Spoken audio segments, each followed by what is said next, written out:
the divine souls. In this series on the true meaning of Dharm, yesterday I began by explaining the definition of Dharm is Dharan Karne Yogya, that which is worthy of adopting and following, and by doing so, we receive two kinds of benefits: Abhyudaya and Nishreyasa. Siddhi Sadharma. Our Darshan Shastras tell us that Dharm gives us two kinds of benefits. Abhyudaya means well-being in this life. Well-being not meaning riches or fame, but just health, balance, peace of mind. And the other benefit is Nishreyas, meaning ultimate happiness, the final goal. Dharm can give both of these. I explained that we are two. Our true self, the divine self, is called Atma. That is our eternal self, which never dies. And our temporary self is the body. That dies. So we only have this physical thing we look at in the mirror and we think that's me. That's only me for this life. So it's not the real me. In my last life, I had a different body. I had a different look. I could have been a man or a woman in my past life, because the real me has no gender. The soul is neither man nor woman. It can be born in either form. But we have a dharm for both types of me. There is aparadharm, which teaches all the do's and don'ts for how to live in the world to get well-being in this world, in this life only. And we have paradharm, which teaches us how to attain ultimate happiness. That is the path to God. So one dharm gives us what our body needs, and one dharm gives us what our soul needs. Both have a place. Our soul will only be happy with divine happiness. Therefore, our soul needs God. But our body has needs that can only be met from this world. Therefore, we also need the world. For as long as we're inhabiting this physical body, we have to be aware of our physical needs. So the do's and don'ts, the aparadharm, they help a person to achieve balance and well-being in this life, and the paradharm leads a person to God. Paradharm, you can say, is very simple to understand. Attaching your mind to God is paradharm. भगवान मन में लाना, ये परधर्म है, और कुछ नहीं है.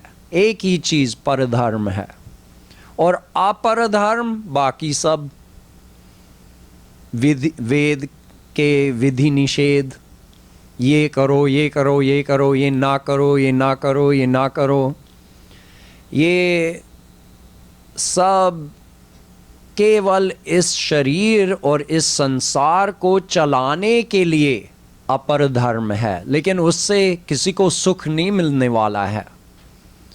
शरीर वाला सुख, शरीर वाली सुविधाएं,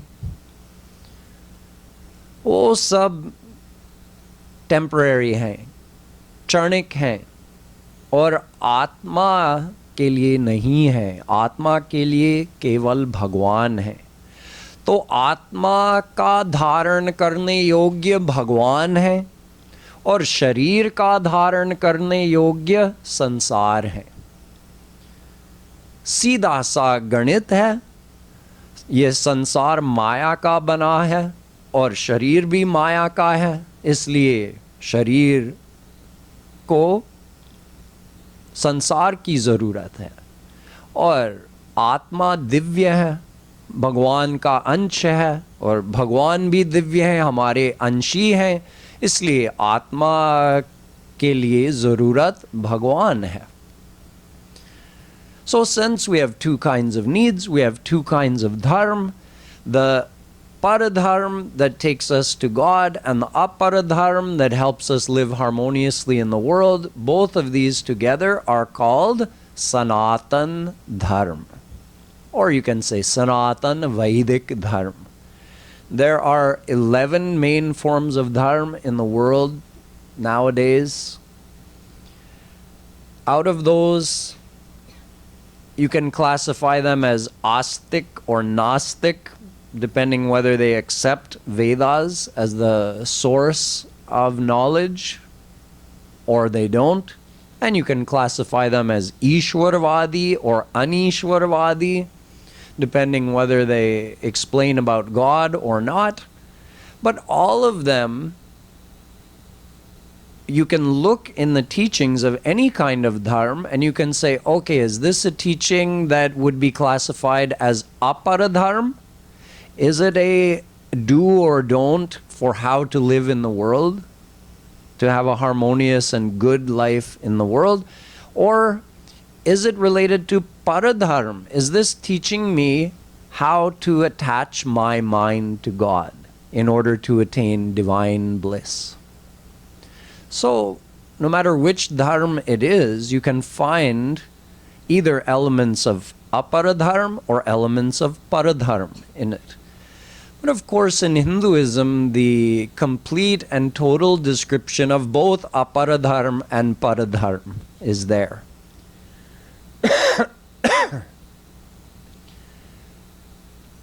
This dharma is sanatan. Why? Because dharma is, you can say, it's guidelines for how to live. Souls have existed eternally. Just like God has existed eternally and Maya has existed eternally, these three tattva are anadi, anant.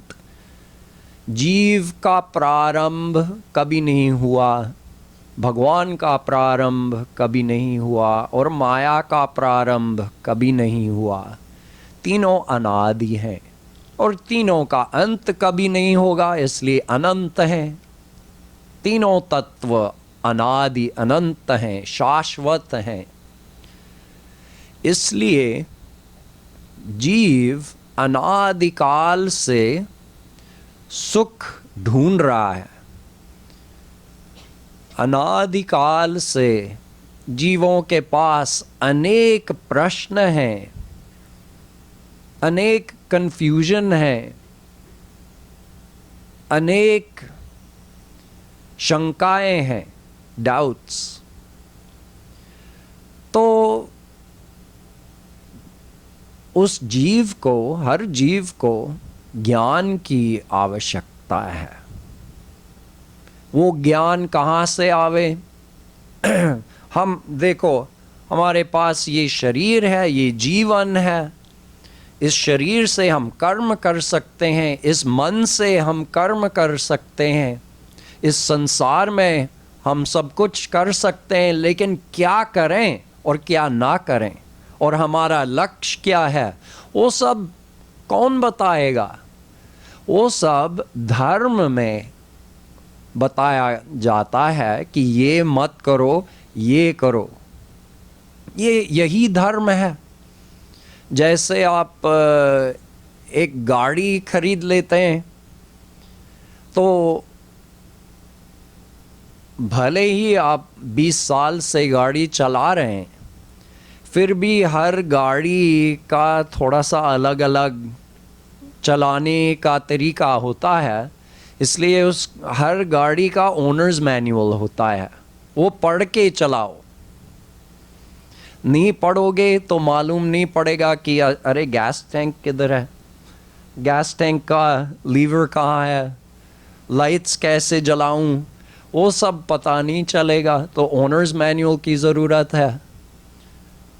तो इस मानव देह का भी owners manual है, उसको धर्म कहते हैं.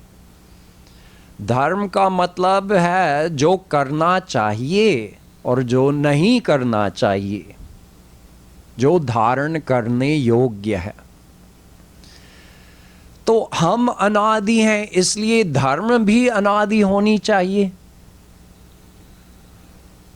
Since souls are eternal and souls have had a need for guidance since eternity, and the guidance exists in the form of dharma, so that dharma should also be eternal. Would it make any sense for God to do srishti, give us a human birth where we have all this independence to do our karma, and not give us any guidance? That would be craziness. That would be like giving a gun to a child. You'll do more harm than good. If we have no guidance, what are we going to do? We're just going to run after this world. We're going to be driven by the desire to find happiness, and because of that, with no guidance, what are we going to do? Yavad jivet sukham jivet rinam kritva ghritam pivet. As Charvak Siddhant says, drink ghee, borrow, beg, steal, do what you have to enjoy this world, because who knows what happens after death. In other words, just live for the moment. Who cares what's about any consequences of anything? Just drink, eat, and be merry. Because this life is all there is. That's all we could know. And that's all we would do without guidance. So how could God, who is benevolent, how could God give us a human birth and not provide guidance? Of course, God is kind, so He's going to provide guidance. So that, that guidance exists in the form of Sanatan Dharma. All souls are eternal. Therefore, the Aparadharma and Paradharma that combined makes up Sanatan Dharma, that is also eternal. And it exists or has existed eternally, or it's preserved and presented in the world in the form of Vedas. So this is why Ved is also eternal. I explained to you yesterday that Ved is not made by God. It is called Apaurusheya. Nishwasitamasya Veda. Ved tells that during Pralay, Bhagwan was having a nap.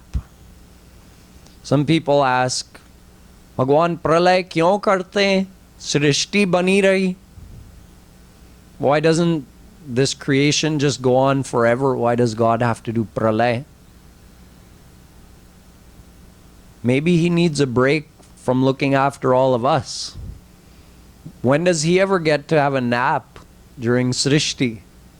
He's monitoring our each and every thought and giving us the consequences of each and every karma. See, karma is what we do. And it's graded according to, is it according to the guidelines of the Dharm, or is it against the guidelines of the Dharm? Accordingly, it's good karma or bad karma. God is keeping track of all of that continuously during Srishti. So he can't take a break. He can't have a nap.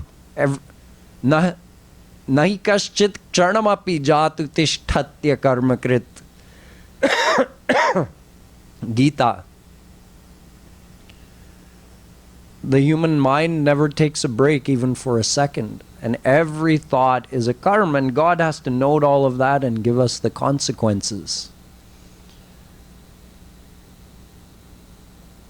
On top of that, He's waiting for any soul that may surrender to Him, which could happen at any moment. The moment a soul surrenders to God, he has to grace them, eliminate the bondage of Maya and give them divine bliss. If he's having a nap and one of us surrendered to him and he was having a nap, he says, "Oh, sorry, missed it. Can you do that again?" So during Srishti, Bhagwan takes a nice nap. During Pralay, Bhagwan takes a nice nap. But as the time for doing Srishti approaches, from his exhalation, the Vedas are re-manifested, reproduced. When he did Pralay, not only the whole Mayic existence merged within him, Ved also merged into him. Ved ka lay bhi hota hai Bhagwan ke andar. और सृष्टि करने से पूर्व भगवान फिर से वेद को प्रकट कर देते हैं. तो वेद भी अनादि. As I mentioned, Ved exists in a subtle divine form, not as a written book.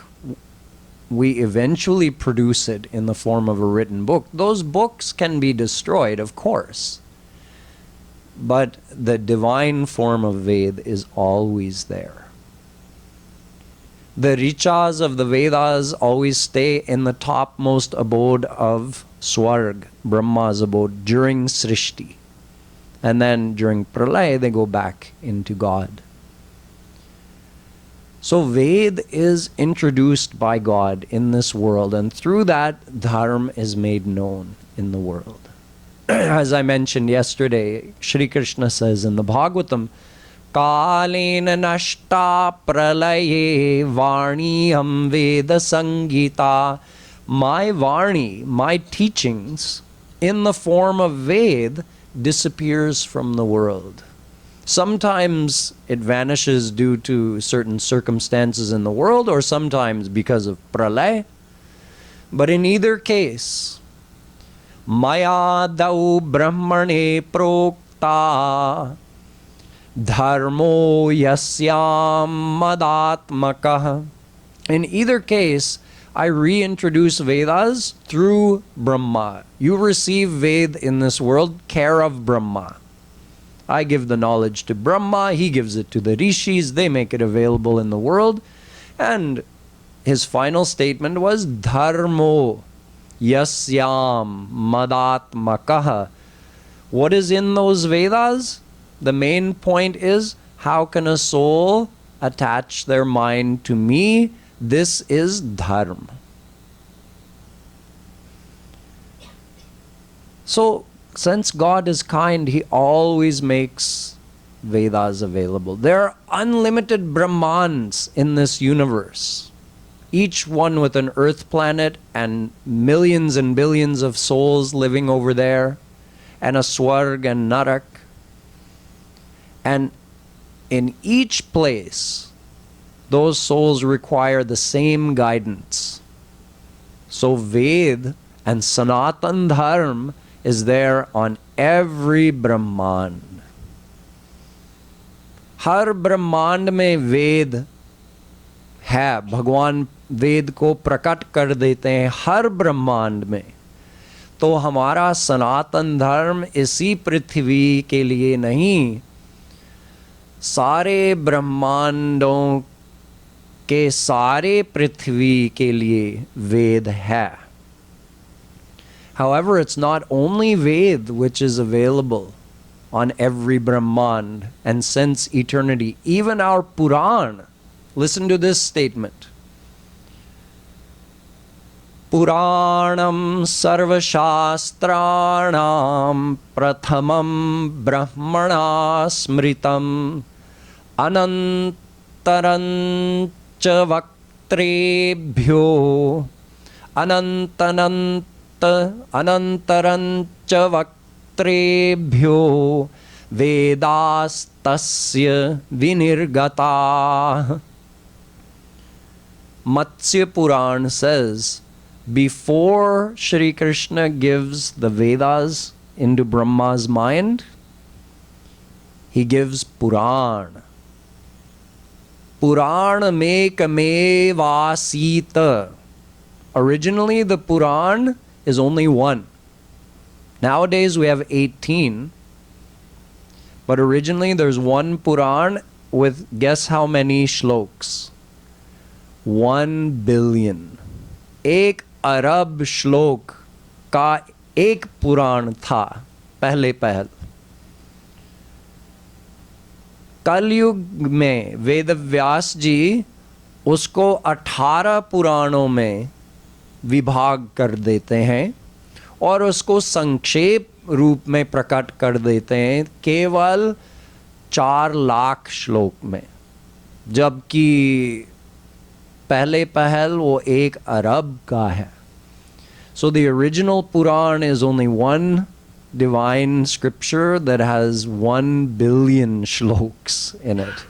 But for Kali Yuga, Veda Vyasji produces it in a concise form of only 400,000 shloks, but split into 18 different Puran.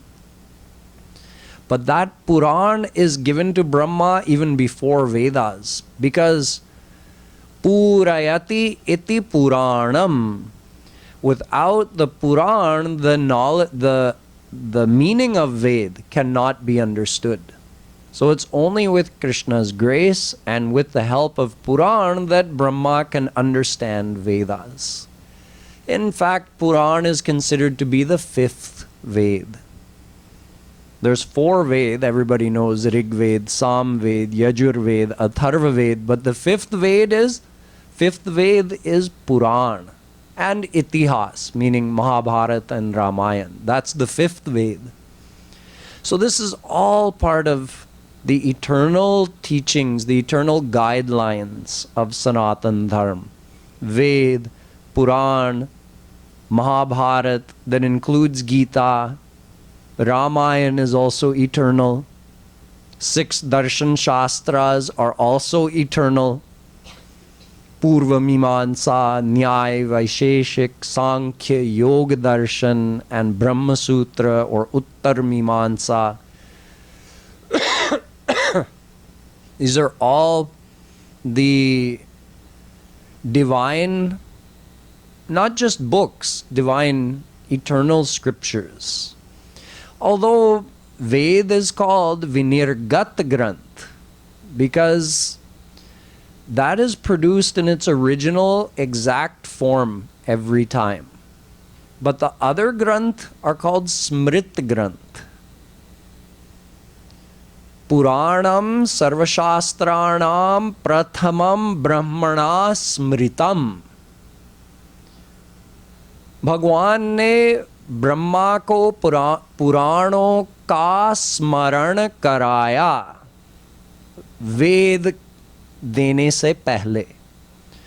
So it's called Smrit Granth because the knowledge is received from God and then eventually it's produced in the world, it's written by Veda Vyas. But every time he writes the Puran, there could be differences in the wordings, in the order of the words.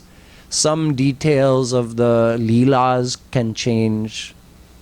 So you can say Puran is written by Veda Vyas. You cannot say Ved is written by Veda Vyas. Although he also reproduced Vedas 5,000 years ago, we never say he is the author of Vedas. Veda is Bhagwan's eternal Vani. It is Vinirgat Granth. So it's not even made by God. It just has an eternal, set, permanent form. Puran is also eternal, but what form is it produced in? That can have some differences. There can be some modifications here and there. So it is called Smrit Granth. Gita, Mahabharata, Ramayana, Darshan Shastras, these are all Smrit Granth. The third type of book we have in the world is called Krit Granth. That type of book is not useful to us. This is just a book written by a material person with a material mind with who has not become God realized, who writes something about some spiritual topic or about God or about Dharm. But these Krita Granth do not provide correct or complete guidance. We need the Smrita Granth and we need the Vinirgata Granth, Vedas. And we need divine saints to come on this earth to keep explaining and clarifying to us. So God produces the original scriptures. Veda Vyasji comes at the end of every Dwapar Yuga and reproduces all of those scriptures. And then divine saints like our Jagadgurus and other great Rasik Mahapurush, they keep coming to explain and clarify the true meaning of these scriptures.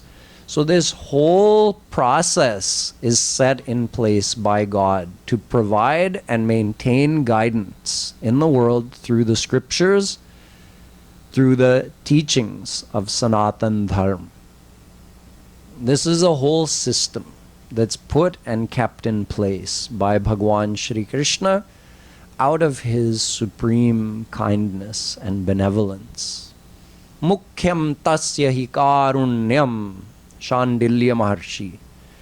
Everything God does is only for the best of the souls, to grace the souls. So he has that plan in mind when he does Srishti. He knows the goal of Srishti is to give souls a chance to be born as a human so they can do devotion to me, so they can attain me and be free from Maya and get perfect happiness. But for that I have to provide guidance in the form of Sanatan Dharm, which is kept in Ved and other scriptures. And I have to maintain the availability of that knowledge in the world. So I'll keep sending Vedavyas and I'll keep sending saints on earth. And in that way, the whole thing is, the whole system is maintained for the good of the souls. However, the question I left you with yesterday still remains. When this is the case, then why has Shri Krishna said, Sarva dharman parityajya mamekam sharanam vraja aham tvam sarva papebhyo mokshayishyami ma shuchaha. In the Gita, he tells Arjun, leave all the practices of Dharm. So that whole thing he's set up for us, we should just leave that? Seems like that's what he's saying. Dharman santyajya sarvan mam bhajet sacha sattamaha. The best devotee is the one who leaves all the dharm. Bhagwatam. So this seems like a big contradiction. Bhagwan ne ye sab hamare liye kiya hai. Sanatan dharm वेद के द्वारा संसार में प्रकट कर देते हैं और वेदव्यास जी और संतों के द्वारा उस धर्म की रक्षा करते हैं, उस धर्म का निरूपण एक्सप्लेनेशन करते हैं, सब हमारे लिए। और फिर ये सब होते हुए भी ऐसे कहीं कहीं वाक्य पाए जाते हैं हमारे धर्मशास्त्रों में,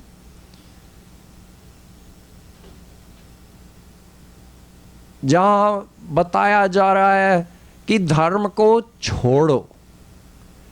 तो ये हमको विरोधाभास लगता है, और जहाँ विरोधाभास लगता है कन्फ्यूजन होता है, शंकाएं होती हैं। संशय आत्मा विनश्यति, गीता में लिखा है कि जिसके पास संशय है उसका पतन ज़रूर होगा, वो उन्नति नहीं कर पाएगा भगवान के मार्ग में, धर्म के मार्ग में। इसलिए इस संशय का समन्वय करना पड़ेगा, वो होगा कल।